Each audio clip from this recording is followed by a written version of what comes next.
Hi friends, ఈ రోజు మాది గోంగూర పచ్చడి అండి.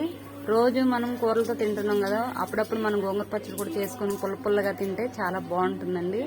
ఇలా గోంగూరని ఉడకబెట్టుకోవాలి. తర్వాత పల్లీలు, ఇందులో ఎండుమిర్చి, జీలకర్ర, ఉప్పు తగినంత వేసుకొని మనం మిక్సీ పట్టుకుని,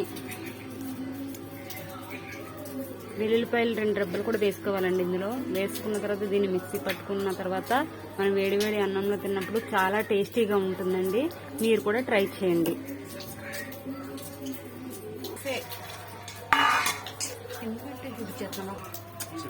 ఇలా వేరుశనగ గింజలు ఫస్ట్ వేసుకొని వీటిని గ్రైండ్ చేసుకోవాలి.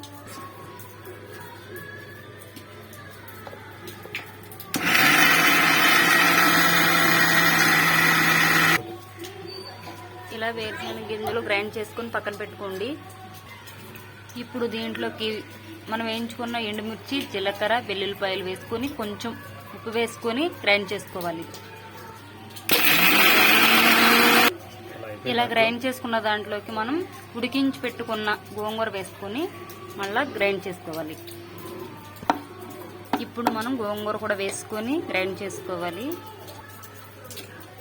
ఇప్పుడు ముందుగా గ్రైండ్ చేసి పెట్టుకున్నటువంటి ఎండుమిరపకాయలు, తర్వాత పల్లీల పొడి వేసుకొని ఇందులోకి ఒకసారి మళ్ళీ మనం గ్రైండ్ చేసుకోవాలి.